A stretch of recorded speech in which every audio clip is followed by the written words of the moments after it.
नांदेडमध्ये आज खासदार रवींद्र चव्हाण यांनी आपले नवीन मित्राची घोषणा ही पत्रकार परिषद घेऊन केलेली आहे। स्थानिक स्वराज्य संस्थेचं बिगुल वाजलेलं आहे। त्यानंतर काँग्रेसने देखील जे आहे मोठ्या प्रमाणात मुलाखती वगैरे घेतल्यानंतर आज माध्यमांसमोर येत त्यांनी आपल्यासोबत वंचित बहुजन आघाडी सुद्धा या निवडणुकीमध्ये लढणार असल्याचं त्यांनी जाहीर केलेलं आहे। माझ्यासोबत स्वतः काँग्रेसचे खासदार रवींद्र चव्हाण आणि वंचित आघाडीचे फारुक अहमद आहेत। साहेब, स्वागत आहे एबीपी माझामध्ये।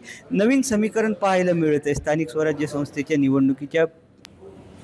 येणाऱ्या स्थानिक स्वराज्य संस्थेच्या ज्या निवडणुका आहेत, नांदेड जिल्ह्यामध्ये ज्या काही नगरपालिका, नगरपरिषद आणि नगरपंचायतच्या असतील, त्यामध्ये आम्ही आज काँग्रेस आणि वंचित बहुजन आघाडी मिळून या ठिकाणी निवडणुकीला समोर जाण्याचा निर्णय घेतलेला आहे।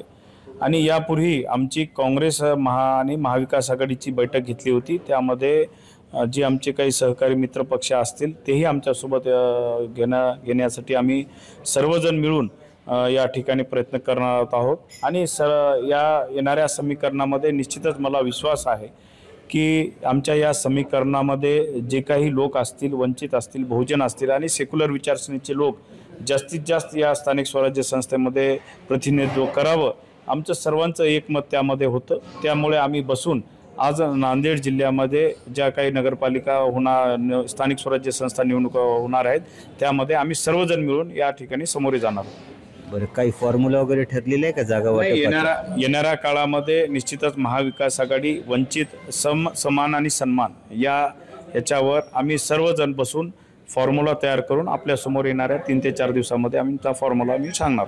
बरं, या संदर्भामध्ये तुम्ही तुमच्या मित्रपक्ष शिवसेना ठाकरे आणि शरद पवार गटाला याची कल्पना वगैरे दिलेली आहे का? वरिष्ठांना याची माहिती आहे का? की निश्चितच आम्ही आमच्या मित्रपक्षालाही आम्ही याची कल्पना दिलेली होती, वरिष्ठांनाही याची कल्पना आम्ही दिलेली आहे। वंचित बहुजन आघाडीचे फारुक अहमद आहेत। साहेब, तुम्ही हा जो प्रस्ताव आहे, वंचितची वेगळी भूमिका आपल्याला पाहायला मिळत होती, पण यावेळेला वंचित आघाडी काँग्रेससोबत आलेली आहे, पण त्यांच्यासोबत शिवसेना आणि राष्ट्रवादी हे दोन्ही पक्ष आहेत। वंचित बहुजन आघाडीचे राष्ट्रीय नेते आणि बहुजनांचे हृदय सम्राट बाळासाहेब आंबेडकरांनी पूर्ण जिल्हा कमिट्यांना त्या जिल्ह्यामध्ये भाजप आणि भाजपचे मित्र पक्ष वगळून इतर पक्षांची वाटाघाटी करण्याचे अधिकार दिले होते। त्या अनुषंगानं राज्य कमिटीच्या माध्यमातून अनेकदा वाटाघाटी चर्चा झालेल्या आहेत। त्या चर्चेमध्ये समान सन्मान या आधारावर जर काँग्रेस पक्षासोबत वाटाघाटी होत असतील तर आघाडी करण्याचे सिग्नल राज्य कमिटीने आम्हाला दिले होते।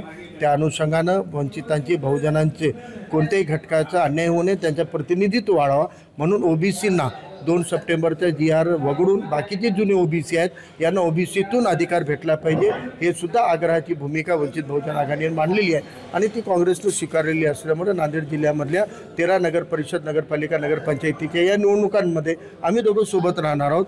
आणि या पद्धतीनं जर चांगला निकाल आणि मतदारांनी याला मान्यता दिली, अधिकाधिक दोघांचे प्रतिनिधी निवडून आले, तर निश्चितच पुढच्या काळामध्ये जिल्हा परिषद, मनपाचाही सकारात्मक विचार आम्ही करणार आहोत। राज्यभरात याचा प्रयोग झाला पाहिजे का?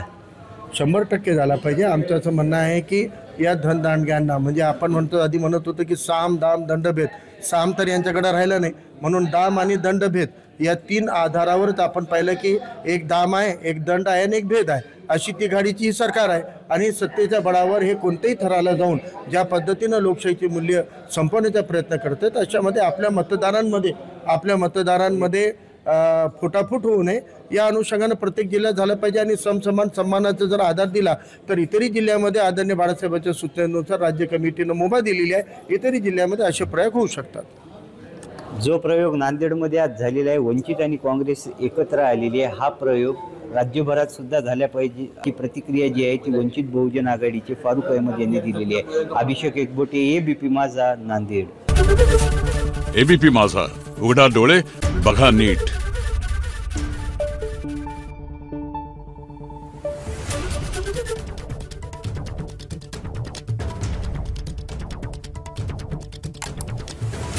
Thank you.